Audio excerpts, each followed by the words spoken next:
नमस्कार दोस्तों यूरोप के अंदर जितने भी देश हैं वो अपने आप को एडवांस समझते थे। मतलब ऐसी इकोनॉमी जिनको कोई खतरा नहीं है, सब कुछ वेल एंड गुड है। मतलब यहाँ पर जॉब्स को लेकर किसी भी चीज़ को लेकर कोई खतरा नहीं होता था। लेकिन चाइना ने ऐसा हाल किया है कि यूरोप को भी अब प्रोटेक्शनिज्म की जरूरत पड़ी है। वो अपने कंपनीज को सपोर्ट करने के लिए सब्सिडीज प्रोवाइड कर रहे हैं और यहाँ पर एक नया कानून लाया जा रहा है मेड इन यूरोप का। और इसी को देखते हुए चाइना ने चेतावनी दी है, क्योंकि यहाँ पर सबसे बड़ा जो झटका लगेगा, नुकसान होगा, वो चाइना को होगा। ये आप देख सकते हो खबर, China warns European Union over made in Europe plan was counter measure. इसको डिटेल से समझने की जरूरत है कि हुआ क्या है, यूरोप क्यों ऐसा कर रहा है, चाइना क्या कर सकता है, वो सब कुछ मैं आपको डिटेल से बताऊंगा। चलिए आगे बढ़ते हैं। लेकिन उससे पहले दोस्तों आप सबको बता दूं कि स्टडी आईक्यू पर अब आप स्किल के जो कोर्सेज हैं, एआई स्किल कोर्स, वो भी ले सकते हैं, जैसे data analytics with generative AI. तो इसके बारे में जितनी भी डिटेल है वो आपको वीडियो के एंड में मिल जाएगी। चलिए शुरुआत करते हैं। सबसे पहले देखते हैं कि हो क्या रहा है। यूरोपियन यूनियन ने लॉन्च किया है एक मेजर इंडस्ट्रियल पॉलिसी शिफ्ट।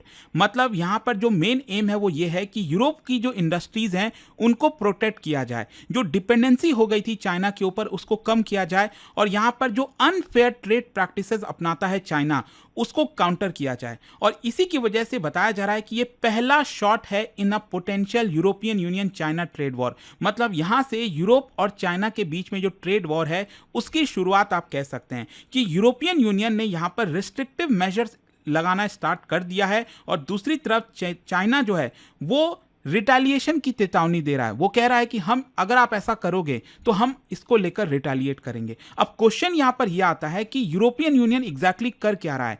सबसे पहला है इंडस्ट्रियल पॉलिसी शिफ्ट। मतलब यूरोपियन यूनियन फ्री ट्रेड से अब शिफ्ट हो रहा है स्टेट सपोर्टेड इंडस्ट्रियल मॉडल की तरफ। मैंने आपको बताया ना पहले ही कि यूरोपियन यूनियन अभी तक ऐसा था कि फ्री ट्रेड पर बिलीव करता था कि हम ऐसा कोई अलग से इंटरफेयर नहीं करेंगे, हम कोई सब्सिडी नहीं देंगे, हम कुछ ऐसा करने वाले नहीं हैं। जिस तरह से कंपनीज मार्केट के हिसाब से चलना चाहती हैं वो चलेंगी, यहां पर हमारा कोई दखल नहीं रहेगा, फ्री इकोनॉमी रहेगी। लेकिन जिस तरह से यूरोप के अंदर अब जॉब लॉसेज हो रहे हैं, चाइना से खतरा है, तो अब वो सपोर्ट करना चाहते हैं अपने इंडस्ट्रीज को, जिसके अंदर मैं आपको बताता हूं क्या क्या है। सबसे पहला है यूरोपियन इंडस्ट्रीज को सब्सिडीज प्रोवाइड करना। मतलब फाइनेंशियल सपोर्ट मैसिव तरीके से मिलेगा। जो यूरोप के अंदर इलेक्ट्रिक व्हीकल्स बनेंगी, बैटरीज बनेंगी, रिन्यूएबल एनर्जी होगा, सेमीकंडक्टर होगा, यूरोप भी चाहता है कि इसका मैन्युफैक्चरिंग यूरोप के अंदर किया जाए। एंड इसकी वजह से जो यूरोपियन यूनियन फर्म्स हैं वो चीपर चाइनीज प्रोडक्ट्स के मुकाबले और ज्यादा कॉम्पिटिटिव हो पाएंगी। तो पहला कंपोनेंट तो ये हो गया इसका। दूसरा है restrictions on foreign firm, specially China,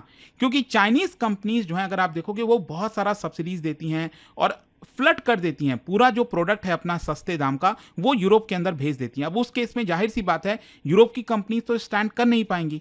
तो चाइनीज कंपनीज को अब यहां पर लिमिटेड एक्सेस मिलेगा। यूरोपियन यूनियन सब्सिडीज ऐसे ही नहीं दे देगी, वो रेगुलेटरी चेक्स रखेगी। ये कहेगी कि चाइना को कि अगर आपको यहां पर सब्सिडीज चाहिए तो आपको यूरोप के अंदर प्रोडक्शन करना पड़ेगा, अदरवाइज हम आपको यहां पर सपोर्ट नहीं करेंगे। मान लो अगर कोई चाइनीज इलेक्ट्रिक व्हीकल की कंपनी है, वो चाइना में प्रोडक्शन करती थी और सस्ते दाम पर यूरोप में एक्सपोर्ट कर देती थी, अब ऐसा नहीं चलेगा।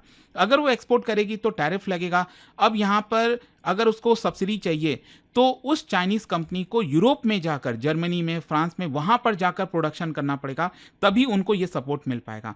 तीसरा है लोकल कंटेंट का रिक्वायरमेंट। अब ऐसा भी नहीं होना चाहिए कि मान लो सारा का सारा सामान चाइना में बन गया और उसको एक एक पार्ट जो है यूरोप के अंदर भेज दिए, असेंबल कर दिए और उसको बेच दिए। ऐसा भी नहीं होगा। यहां पर कुछ लोकल कंटेंट का रिक्वायरमेंट होगा कि अगर मान लो कोई गाड़ी बन रही है तो उसका 40% या 50% या 60% जो है वो यूरोप से खरीदना होगा उसका कंपोनेंट, तभी आप उसको यूरोप में बेच सकते हो। मतलब ये मेड इन यूरोप, हम भारत में बात करते थे ना मेड इन इंडिया की, तो वैसा ही कुछ आपको देखने को यहां पर मिलेगा। और साथ ही साथ anti subsidy and anti dumping investigation. European union यहां पर इन्वेस्टिगेशन करेगा कि जो चाइनीज फर्म्स हैं क्या वो कॉस्ट के नीचे तो अपने प्रोडक्ट्स को नहीं बेच रही हैं। क्योंकि होता क्या है ना कि मान लो चाइना में अगर $100 का कोई कॉस्ट आया प्रोडक्शन करने में, तो चाइनीज गवर्नमेंट उस पर $20 का सब्सिडी दे देगी। तो ये लोग क्या करते थे, $80 में सस्ते दाम पर यूरोप के अंदर बेच देते थे। अब वो नहीं चल पाएगा। यहां पर अनफेयर जो स्टेट सपोर्ट मिलता था उसको अब यहां पर रेस्ट्रिक्ट किया जाएगा। मतलब अगर यूरोपियन यूनियन को लगेगा कि इन प्रोडक्ट्स के ऊपर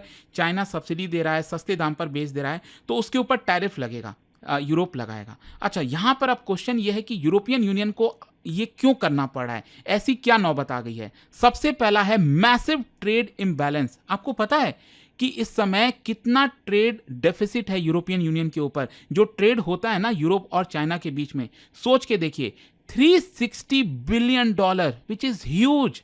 मतलब हम भारत और चाइना की ट्रेड की बात करते हैं तो हमारा भी काफी ह्यूज है। $100 बिलियन का हमारा ट्रेड डेफिसिट है चाइना के साथ, और यूरोप का आप सोच के देखो $360 बिलियन का ट्रेड डेफिसिट है, मतलब चाइना का सरप्लस है यहां पर। और इसी की वजह से यूरोपियन यूनियन की जो मैन्युफैक्चरिंग बेस है वो काफी कमजोर हो जाती है। दूसरा यहां पर कारण है चाइना शॉक 2.0। यूरोपियन यूनियन को इस बात का डर है कि 2000 के बाद से अमेरिका में जो भी कुछ हुआ, क्या वो यूरोप के अंदर भी होने वाला है, क्योंकि अमेरिका में 2000 के बाद से पिछले 25 साल में अगर आप देखोगे, चाइना ने बहुत सस्ते सस्ते दाम पर अपने जो प्रोडक्ट्स हैं वो यूएस की इकोनॉमी में फ्लड कर दिए, यूएस में बेच दिए, जिसकी वजह से यूएस की जो लोकल इंडस्ट्रीज हैं वो पूरी तरह से कोलैप्स हो गई। और करंट कंसर्न यहां पर यही है कि जो Chinese electric vehicle, solar panels, batteries, ये यूरोपियन यूनियन के मार्केट को डोमिनेट करने लगी हैं। तो यूरोपियन यूनियन का भी यही हाल हो सकता है। तो इसी की वजह से इसको चाइना शॉक 2.0 बोला जा रहा है। अच्छा, चाइनीज स्टेट कैपिटलिज्म का भी सवाल है, क्योंकि चाइना का मॉडल अगर आप देखोगे वो heavy subsidies, cheap credit, state backed companies, इसके ऊपर डिपेंड करता है। यूरोपियन यूनियन आर्ग्यू करता है कि ये अनफेयर कंपटीशन के अंदर आता है, इसको हमें रोकना होगा। और स्ट्रैटेजिक डिपेंडेंसी का भी रिस्क है। यूरोपियन यूनियन अगर ऐसे ही चलता रहा तो वो पूरी तरह से चाइना पर डिपेंड होगा। रेयर अर्थ एलिमेंट हो गया, लिथियम प्रोसेसिंग हो गया, क्लीन टेक सप्लाई चेन हो गए। तो खतरा यहां पर यही होता है कि चाइना कभी भी इसको वेपन की तरह इस्तेमाल कर सकता है, कि चाइना कह देगा कि हम अब आपको रेयर अर्थ मटेरियल नहीं देंगे, जो क्रिटिकल मिनरल्स हैं वो हम आपको एक्सपोर्ट नहीं करेंगे, तो यूरोप तो संकट में आ जाएगा। और इसके अलावा लैक ऑफ रेसिप्रोसिटी का मतलब होता है कि जैसे मान लो यूरोप ने अपने दरवाजे खोल रखे हैं कि जितना चाइनीज गुड्स लाना है ले आओ, लेकिन वही चाइना ने ऐसा नहीं किया हुआ है। चाइना यूरोपियन गुड्स को वेलकम नहीं करता है। तो ये सारी प्रॉब्लम्स हैं जिसकी वजह से यूरोप को ये कदम लेना पड़ा। अब क्वेश्चन ये आता है कि चाइना क्यों चिंतित है। मैं आपको बता दूं, European union one of the biggest market है चाइना का। चाइना अगर एक्सपोर्ट नहीं कर पाएगा यूरोप के अंदर तो वो कोलैप्स हो सकता है। मतलब चाइना का growth model is export led manufacturing, scale और लो कॉस्ट, ग्लोबल मार्केट का एक्सेस मिलता है। तो चाइना को डर यह है कि वो यूरोपियन यूनियन का मार्केट लूज कर सकता है। यहां पर फोर्स्ड लोकलाइजेशन करना पड़ेगा, मतलब अपने जो फैक्ट्रीज हैं उसको चाइना से शिफ्ट करके यूरोप ले जाना पड़ सकता है। और डिस्क्रिमिनेशन, मतलब चाइना आर्ग्यू ये कर रहा है कि जो भी कुछ ये हो रहा है, यूरोप कर रहा है, ये डिस्क्रिमिनेशन है। और इसीलिए आप देखोगे तो चाइना ने वार्निंग दी है यूरोपियन यूनियन को कि अगर ये मेड इन यूरोप का प्लान आता है तो हम काउंटर मेजर्स यहां पर लेने की कोशिश करेंगे। अब क्या कर सकता है चाइना यहां पर रिटेलिएटरी टैरिफ लगा सकता है। यूरोपियन जो एक्सपोर्ट्स हैं, जो यूरोप से गाड़ियां आती हैं, लग्जरी गुड्स आते हैं चाइना में, एग्रीकल्चर प्रोडक्ट्स आता है, उसके ऊपर भी टैरिफ लगा सकता है। मार्केट अपना रेस्ट्रिक्ट कर सकता है, कह सकता है कि हम यूरोप के गुड्स को अब एकदम बिल्कुल भी अलाउ नहीं करेंगे। डब्ल्यूटीओ में जा सकता है, लेकिन डब्ल्यूटीओ का आजकल हाल कुछ अच्छा नहीं है, वहां पर क्या होगा नहीं होगा नहीं पता। लेकिन सप्लाई चेन का भी प्रेशर आएगा। याद रखिएगा, ये एक्सपोर्ट रेस्ट्रिक्ट करने की वजह से हो सकता है चाइना ये कह दे कि हम रेयर अर्थ, क्रिटिकल मिनरल्स, ये सब हम अब यूरोप को नहीं देंगे, जो कि चाइना ने ऑलरेडी इसको वेपन की तरह पहले भी इस्तेमाल किया हुआ है। आपको याद होगा भारत को भी दिक्कत आ रही थी, तो फिर भारत ने चाइना से बात किया कि भाई हमें तो ये एक्सपोर्ट करो, सप्लाई करो यहां पर, अदरवाइज कैसे हम, हर चीज में लगता है ना आज के डेट में जो क्रिटिकल मिनरल्स हैं वो हर एक इलेक्ट्रॉनिक प्रोडक्ट में इस्तेमाल होने लग गए हैं। अच्छा, क्वेश्चन अब ये आता है कि क्यों ये ट्रेड वॉर की शुरुआत है। देखो, ट्रेड वॉर टिपिकली इसी तरह से शुरुआत होता है कि एक साइड रिस्ट्रिक्शंस लगाता है, जहां पर यूरोपियन यूनियन ने अब रिस्ट्रिक्शंस लगाना स्टार्ट कर दिया, फिर दूसरा साइड रिटेलिएट करेगा, चाइना यहां पर एक्स्ट्रा टैरिफ लगा सकता है, और इसी तरह से मामला चलता रहता है। और यही पैटर्न हमने यूएस चाइना के ट्रेड वॉर में देखा 2018 से। तो यहां पर भी यही हो रहा है, यूरोपियन यूनियन इनिशिएट कर रहा है, चाइना यहां पर काउंटर मेजर्स ले सकता है। लेकिन ये ग्लोबल इकोनॉमी के ऊपर क्या इंपैक्ट डालेगा? सबसे पहला है फ्रैगमेंटेशन ऑफ ग्लोबल ट्रेड, मतलब दुनिया जो है वो दो ब्लॉक में डिवाइड हो सकती है। एक तरफ western block, European union, US के एलाइज, दूसरी तरफ चाइना सेंटर्ड ब्लॉक, और ये हाइपर ग्लोबलाइजेशन का अंत आप कह सकते हैं। फिर इसके अलावा सप्लाई चेन का रिकॉन्फ़िगरेशन होगा, जो कंपनीज हैं वो अपने प्रोडक्शन को चाइना से इंडिया की तरफ, वियतनाम की तरफ, मैक्सिको की तरफ शिफ्ट कर सकती हैं। फिर प्राइसेस का भी तो खतरा होगा, यूरोप के अंदर, चाइना के अंदर प्राइसेस बढ़ेंगे ज़्यादा क्योंकि कॉस्ट देना पड़ेगा।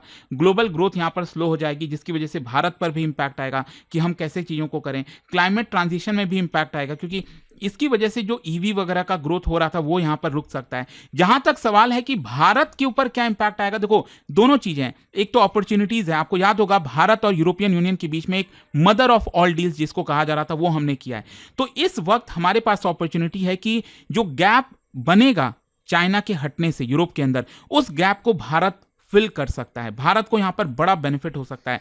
हम एक्सपोर्ट कर सकते हैं टेक्सटाइल, इलेक्ट्रॉनिक्स, ऑटो कंपोनेंट्स, ये बड़ी अपॉर्चुनिटी है भारत के लिए।